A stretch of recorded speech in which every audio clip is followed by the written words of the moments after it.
just like so natural for me to be like, well, then you can just get the heck out of my life. Like, follow my rules or don't come to my house. Once we realized, okay, well, our feet are tromping through the world everywhere, allergens all the time. And again, it wasn't just one singular allergen. We'll have color-coded things even. Like, okay, blue stuff is for this child, red stuff is for this child. I think more people get it when it is allergy related. I'm feeling pissed off that people are eye rolling at you. Like, it's your house. You can do whatever you want. Welcome back to EpiPod. Danielle's had anaphylactic food allergies her entire life. And Sarah is a food allergy mom to 2 kiddos. Managing this invisible health condition can feel so isolating. Do you also feel like you have a degree in overthinking? If you're nodding your head like me, then you're in good company. Let's get you off that allergy island right now with people who get it.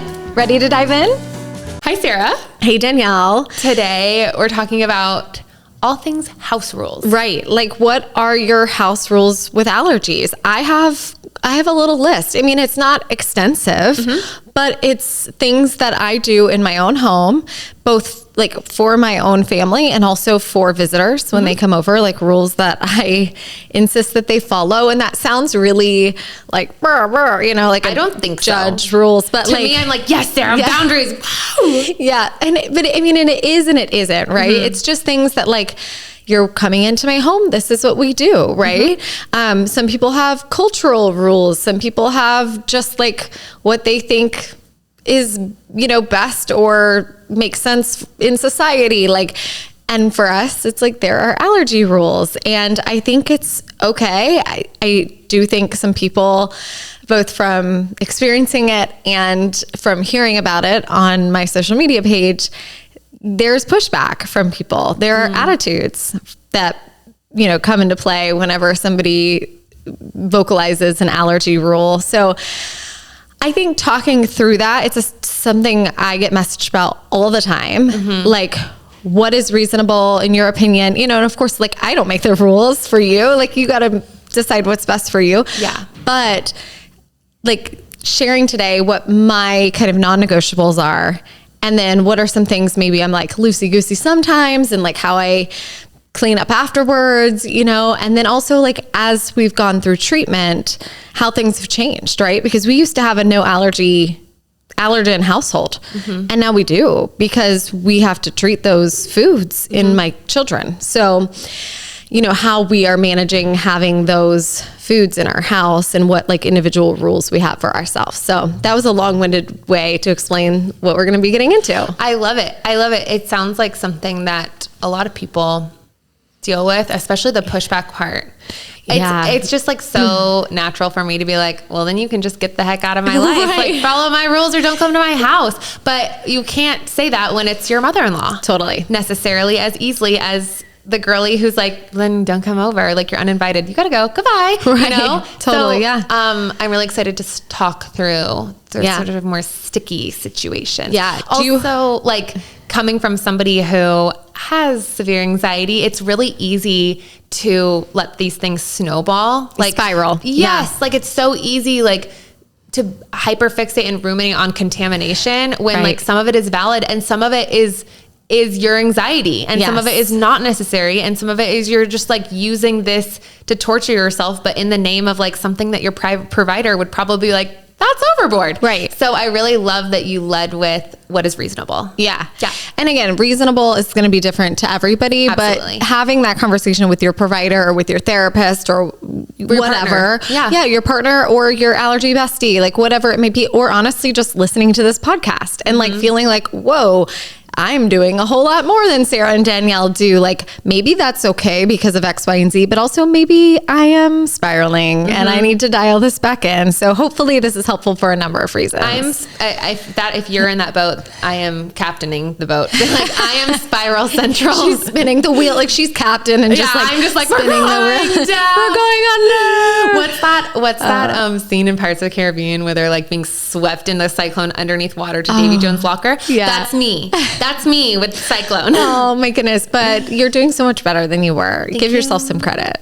I'm patting on the back if you're not watching. Yes, no, she is. She's doing so much better. So I'll start if you want, and then you can tell me like what you do or not do of these things. So, I mean, rule number one not that it's most important, but this is just like an easy one out the gate to talk about is shoes. Yeah. No shoes. This is something that, I mean, I'm telling you, I've probably gotten dozens upon dozens of messages from people. And I think even when we had a like kind of question and answer segment, that was one of the questions we got was like, I'm getting so much pushback from my family members are like rolling their eyes when I ask them to take off their shoes when they come in my house. Straight out of that Sex and the City episode. Oh, I don't know that episode. Yeah. Carrie's asked to like take off her like designer shoes at the door because like her friend has kids now, and so she's like, okay, and she does, and when she like leaves the party, she's more like one of the later people to leave, they're gone, and so she's just like, those were $600 shoes. Oh my gosh. Like, the mom is like, sorry, here, I'll give you some flip-flops to go home in, and they're like from the nail salon flip-flops. Oh my gosh. Anyways, she ends up like sending like a baby registry thing, except it's for the shoes, because she's like, I bought this person a bridal shower gift, a wedding gift, a baby shower gift, fair. Like, more than $600 on the shoes. Like, I'm not taking these disposable flip-flops. Anyways, yes. I can see now, like I remember not growing up, when I had my first like big girl apartment, one of my roommates, she was only my roommate for 3 weeks. Not for allergies and not for this reason. We don't need to go into it. My roommate and I told her, sorry, we cannot live with you. Anyways, it was a 3-person bedroom. She wanted us to not wear shoes in the house, and we thought she was nuts. And now if somebody wanted to wear shoes in my house, I would think they were nuts. Yeah. Yeah. So I never did it either. I mean, I think again, now that I've done it for a while and I know, and I've read some things about even just germs, like nothing to do with allergens. I mean, when you think about it, like we walk through public restrooms. I know. In shoes. And then we go home and we're walking in our home. People spit on the floor. Oh. And then you walk through it. Oh, I mean, and then you walk into your home. Feces. It's disgusting. Yeah. But here's the deal. I grew up my whole life never taking off my shoes. Totally. Until Graham was born and we realized his allergens, we were walking through the home in shoes. And okay, so do a lot of people, and nothing really serious and bad happens, right? Like it's actually not that big of a deal if you have, I mean, my sister, my mom, my entire family still in their own homes have shoes on. Yeah. Like it is, I'm saying it's gross because like in my head, it feels gross now that I'm thinking about it, but like, it's actually okay. Like we're not shaming you. You're being sweet. I'll be sour. It's disgusting. Just kidding. My parents do it too. Yes. Like they're a shoe household. I get it. But whenever Graham was born and we started noticing like all of his many skin issues and thinking like, okay, is it eczema? Okay. Is it like flares from something like a trigger, you know, like we really didn't know at first. And then when we kind of nailed it down and did the testing and figured out and had the reaction, blah, blah, blah, like then we realized, okay, he is contact reactive, because even our allergist at the time, he was like, does he get, you know, big red Hy-Vee looking things on his cheeks? And I'm like, oh my gosh, all the time. And he's like, and I guess you're eating like milk and, you know, yogurt, peanut butter in the home. I'm like, well, yeah, I mean, we didn't know. And he's like, well, when you eat that and then you kiss him on the cheek, like he's having a contact reaction. And I was like, what? And then truly, and I've said this before, we stopped doing that. And he never had big welts on his cheeks anymore. And like, even still, like later when a great aunt would forget that, you know, she had a cheeseburger at lunch and then kiss him on the cheek. Like I remember one time right before, getting Easter pictures taken. Like he was like about to sit down on the Easter bunny's lap. And my mother-in-law and her 2 sisters came and like met us at the mall. They wanted to like see it. He was little. And one of them gave him like a big smooch on the cheek. And he didn't have lipstick on. It wasn't like lipstick. And he just got like a swollen red mark on his cheek. And in those pictures, we couldn't crop it out. Like it's his cheek. So he has a mark. And all that to say, like, once we realized, okay, well, our feet are tromping through the world everywhere, allergens all the time. And again, it wasn't just one singular allergen. We're talking milk, you know, cheese, butter, like all the things, eggs, peanuts, nuts of all kinds. Like this is everywhere in our daily life that we're walking through. And now we could be dragging that in. Not to mention, he also had severe environmental allergies. So we're here in Central Texas. Pollen central. Yeah, the pollen is falling like, I thought that my car, I just got it washed yesterday, came out this morning and I was like, what? Was there a dust storm? It wasn't a dust storm. I did this. It was yellow. It was pollen. Yeah. Crazy. I mean, it's so bad. And I think that's the case in a lot of areas. Yeah. And so even just picking up pollen and bringing it into our home, and then him being a baby and crawling all over it, his little knees and arms, it wasn't just the normal like little baby bruises that they get because they're using their limbs now and doing things like crawling. It's like, no, he was broken out. And so we made a decision like that's got to stop, That's right? that on shoes. Yeah. And so we started that rule, and it is a big one for us even now. I will say we have lightened up a little now that our kids are all off of the ground, right? I mean, they still roll around, don't get me wrong. They were breakdancing yesterday, but they're mostly like walking, and Graham has come a long way with his treatment and things like that. He's not reacting on contact as much anymore. And so if we're having a party, like a lot of people are coming over, we have loosened. We used to not. Like I'm telling you, like we would have 10 couples over like a birthday party, and we would have like a verbal thing said out loud or like a little sign or whatever. Yeah, like please take your shoes off. Oh, wow. And I always did. I didn't have to, but I always did say like, this is not because we're germaphobes. This is like because Graham has severe allergies and we have to protect him.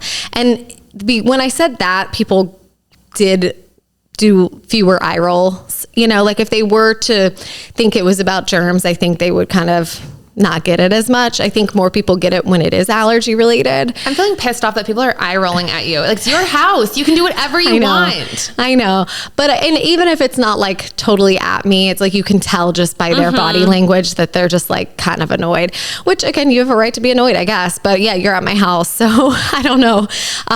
But yeah, that was a big one. And it honestly helped. So like, I still stick to it, even though he's reacting less, even though he is not crawling on the ground or putting things in his mouth as much. Like, it's still something that I feel is important in my house, and we're sticking to it, except for, again, those off occasions when now we're having a bunch of people over. I'm not telling people to take their shoes off. Now, if people know already and there starts to be like a stack at the door, people get the hint. Like, they're like, oh, this is a no shoe household. And oftentimes people will take them off. We have definitely had, again, like older relatives come over and kind of have to tell them multiple times, like before they get it. Like each time they come in, you're like, just a reminder. And if it was Mark's side of the family, I would like nudge him and be like, your turn. These are your family members. You have to tell them, like, don't make me the bad guy here, you know? Totally. I don't want to be the crazy wife. Totally. Yeah. And I mean, he felt similarly. It's just men, I mean, I just don't think they speak up as much. How nice. Yeah, I know, right? Must be so nice. I know. He just is. He's just like more oblivious to things. Totally. No, totally. And it's like, maybe it's his personality. Maybe it's being a man. I don't know. But yeah, he doesn't do it on purpose. I really don't think he does. But anyway, so that was a long-winded rule to talk about, but that is something that when we have, again, gotten pushback at all, or like someone makes a comment, like I just emphasize similarly to like when you're just talking about allergies in general and you say like, this is life threatening, using language like that. Like, yes, I never say that when I'm talking about shoes, because I don't think a contact reaction would lead to a life threatening reaction, but like using strong language is my point. Like saying like, oh, this is actually really important for us because he breaks out in hives and is very uncomfortable if he comes into contact with his allergens, which are on the bottom of your shoes. So as a reminder, like we just take them off in the house if that's okay. And like being sweet, but also firm and explaining the why, I think does help some people, especially like the boomer type generation. My rule is no shoes in the house. But it goes to the dog too.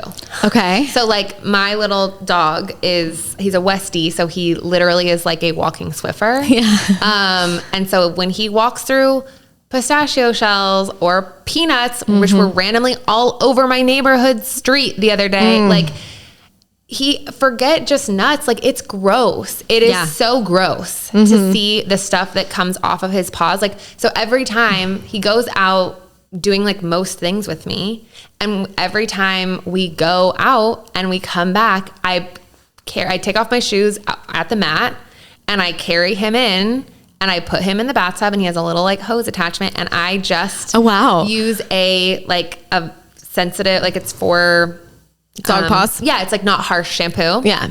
From the vet, and I wash his little paws every time because then he gets in my bed, like under the sheets with me. Yeah, yeah. And he's like also like puts his paws on my face, but like it can be like an dangerous allergen thing. Like he can track in pecan shells. He's done it before. Yeah. So, but like seeing what comes off in the bathtub, Sarah, even just from like a gross 30-minute walk in the neighborhood. Yeah. Is disgusting. Yeah. I can't even imagine what like that would be like with shoes.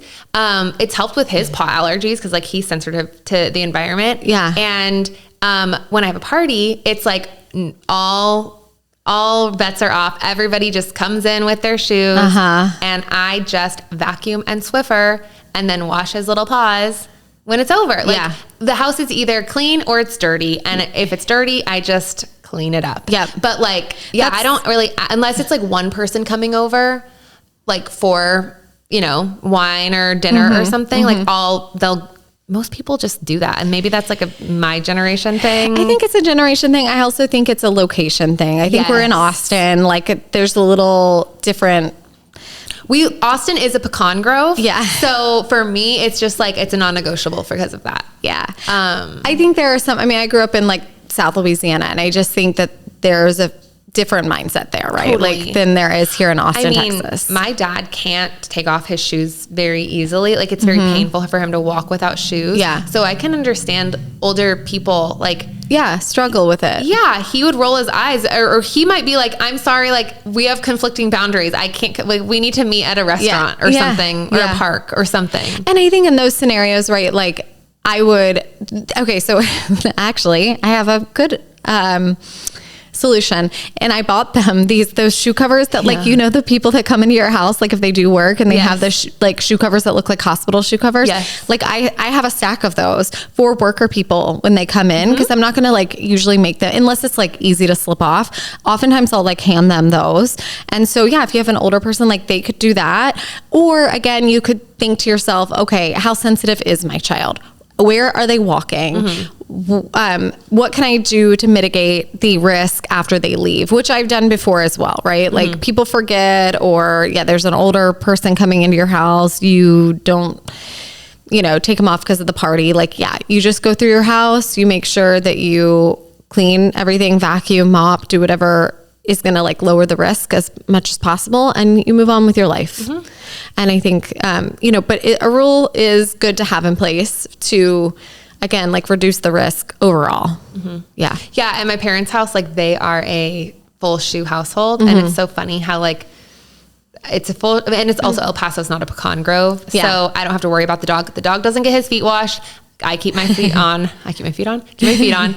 And I just, because I don't want it to get in my bed. Yeah. Like my bed is then my safe place instead of the whole house. And I just have my house slippers. Yeah. The end. Yeah.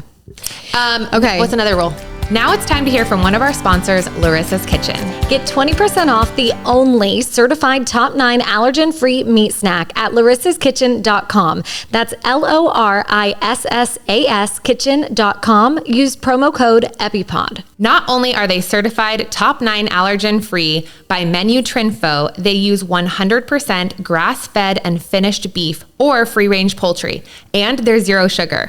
Lorissa is an allergy mom that knows the struggles firsthand and founded Lorissa's Kitchen to enable everyone to snack fearlessly. Use promo code EpiPod to get 20% off your first order at lorissaskitchen.com. LORISSAS kitchen.com. So for me, not bringing allergens into the house, meaning like if somebody's coming over for a party, I'm a part of a brunch club. I have like a little book club that I sometimes will host, and people will bring snacks.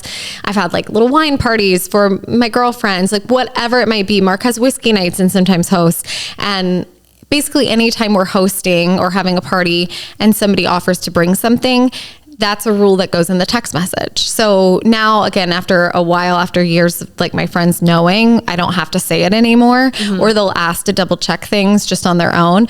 But definitely in the beginning years, it was a rule that, either don't bring anything at all, which sometimes is easier if you have a longer list. Like when Graham was milk, egg, everything, like it's hard to be like, I'm going to need to check, excuse me, every label.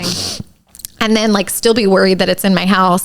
So I would just say like, I'm going to provide the snacks. Like, please don't, if you want to bring a bottle of wine, please do, but like, don't worry about any food. And I'll say like, you know, because we have an allergen-free household and I don't want to make things complicated for anybody, you know? If someone insists, then it's usually a close friend that I can kind of trust to show me every label and feel good about it. But even like when we have babysitters come over, something like that, or and when we had nannies, I would ask that their food be free from my kids' allergens. Because again, for me, up until we started treatment, our home was our safe place. Totally. That's not necessarily like the thing that everybody has to do. I think there's actually some really positive things about having allergens in your house. Like you've alluded to that before, having them around you growing up. It was, you know, a learning lesson of like, how do I stay safe within a place where allergens are surrounding me?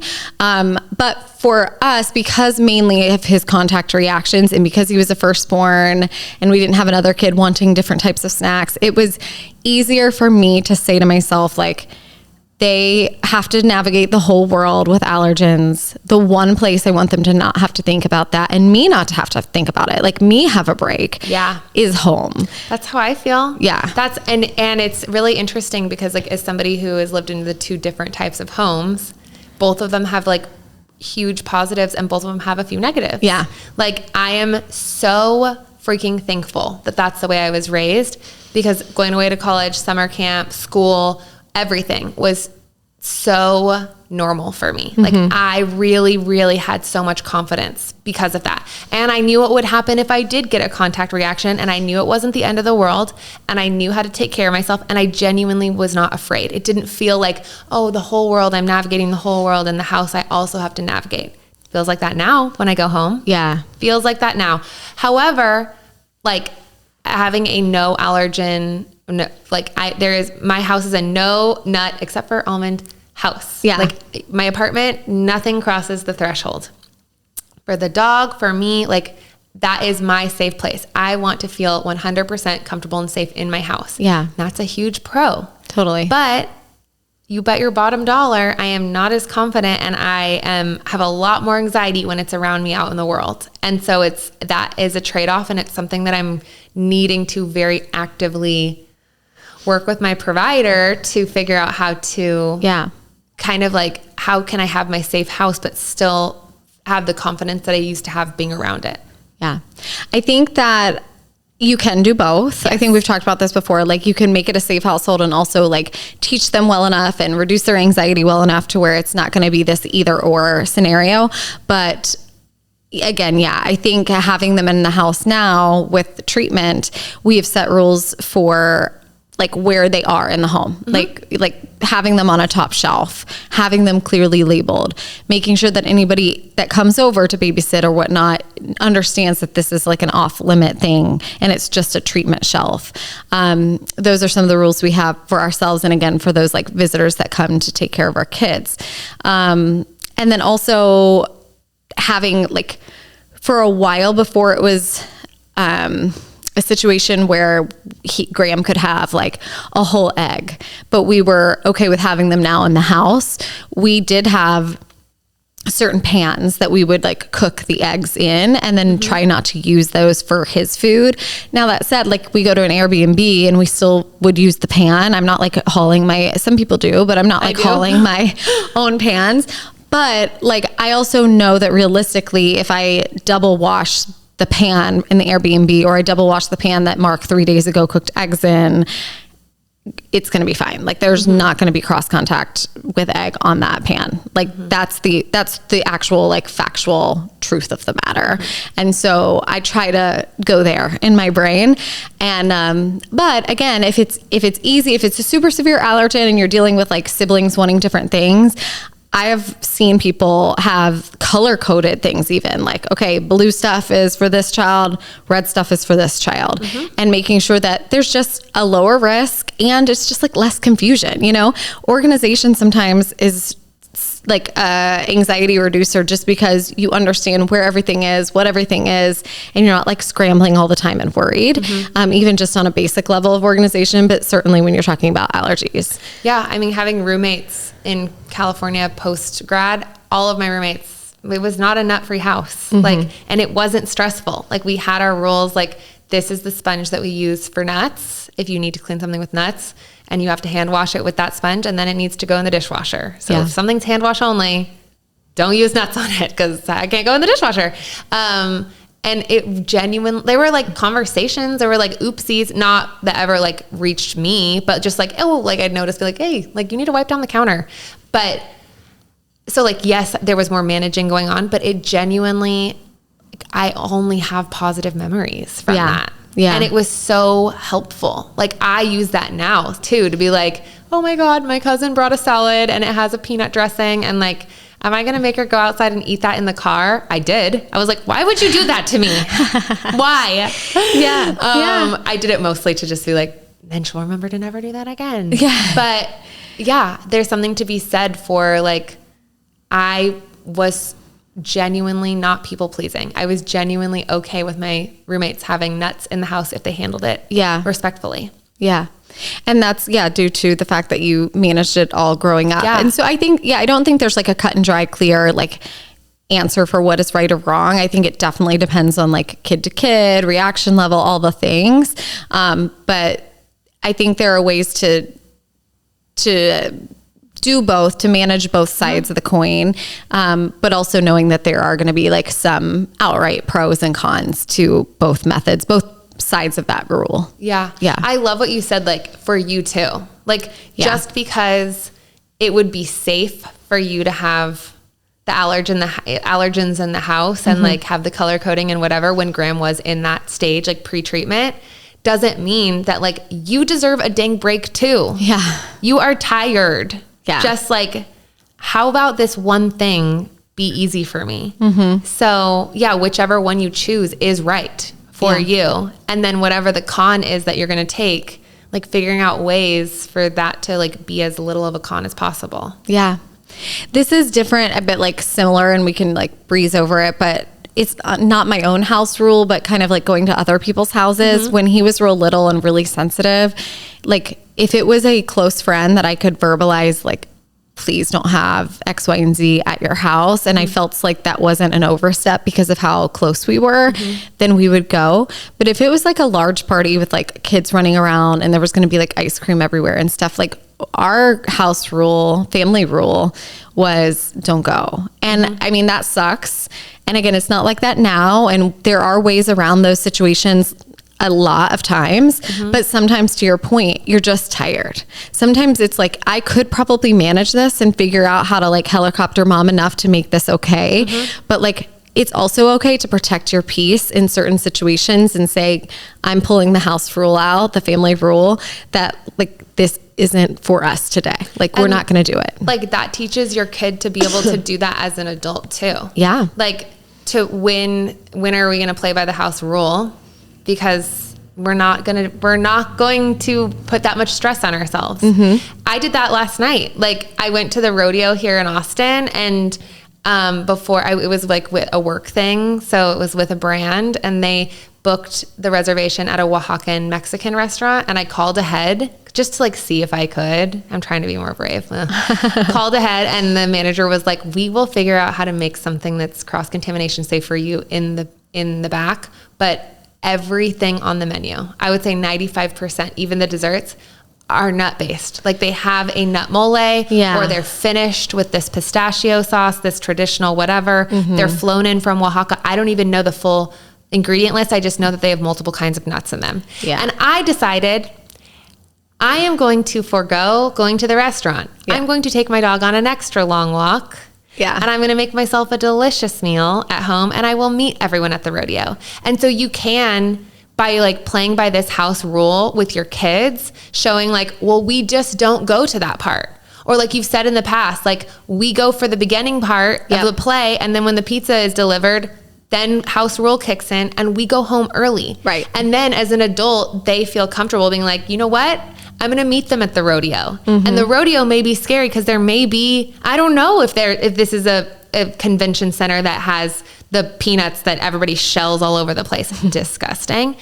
And so I was like, I'm signing up to have resilience there and deal with come what may there. And I'm signing up to pull the house rule at the dinner portion. Yeah. And guess what? There were no nuts. There was literally only peanut M&Ms, and I can handle that. That's right. You did. So, I can really like these rules. As if you're a parent listening, like what you do in the home is going to equip your child when they're an adult and out on their own to do the same. So I love pulling the house rule on myself in real life. No, it's great. One other type of rule that we have is like storage of epi things, like not just like, temperature wise, we've talked about that before, but also just where it is in the house and like everybody knowing where it is. Again, temperature wise, making sure it's not like in a place where the sun's going to come in and like stream and hit it. Yeah. You have to think about those things as allergy families and people. And just so like in case of an emergency, everybody knows where to go. Like the kids know where to go. The parents know where to go. It's easy to find. It's easy to access. It's not like locked away somewhere on a high shelf on the second story of your home. Like that is not going to be helpful in case of an emergency. And so like a house rule of putting it somewhere safe where it's protected and also accessible, that everybody knows about is a big house rule for us.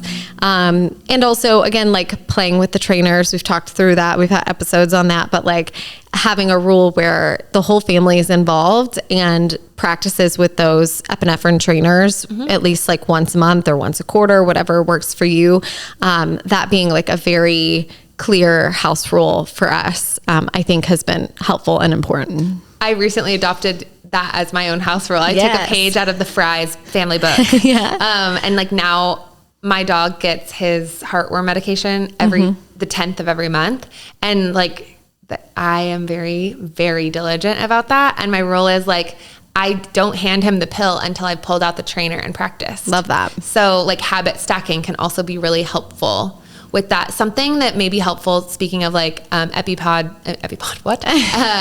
storage is, I saw a mom who she has like a middle school or high school aged kid. And like, obviously they share location. So she knows where like the kid's not going anywhere without their phone these days. No. So like she knows where the kid is based off on their phone location. And then they keep an air tag in the case of their Allermates thing or their like EpiPen bag. Carrying case. And then that way, if like the kid is, the EpiPen is in their locker on the campus and they're, down at the athletic center at football practice, like she can tell. Yes. And give them a ring. Yes, exactly. Like, hey, your coach has gotten a text. They know you're leaving PE to go back to your locker. Like that's not our rule. Hello. Yes. But that also can be really helpful for like finding it if like you're frazzled and in the moment. You know how like people are always binging with their Apple Watch to try and find their phone. I keep an air tag in my EpiPen case now, just in case I'm like, we do too. Where did that go? And the reason I started doing that is because I switch purses. Like I have a black purse and a brown purse, and it's like based on what I'm wearing. And it has happened a couple times this past, like just in the past quarter of the year, where I will be even more late than I already am to things because I'm like, I'm so sorry. Like I left it in the other purse. Like I need to turn around. Yeah, have to. Yeah. So which is an epi rule, house rule too. Yeah, like you turn around. Yes. There's no amount of not. Or like the one time, it was like my parents' anniversary dinner. We went out to dinner at a place that we typically go to. Yeah, forgot because of the purse thing happened, and it was like a restaurant where you can't just like push back the reservation. So I just sat and like recorded and enjoyed. Like my house rule is either you turn around or you do not consume anything. True. Yeah. And even me, I'm like, even if they don't consume something, we still have to have it. But again, like that's probably, I mean, it is necessary, but it's like the chance is really low that something would happen. But I'm just like, I gotta get it. No, I feel the same way. I like get itchy if I'm like, Totally. Yeah. The only other thing with that would be like the like fair plan. We keep it taped on the side of the fridge for both boys so that it's like anybody who's in the house can see it. We see it. Like if we ever need to refer back to it, the boys can kind of see it and take a look if they want to.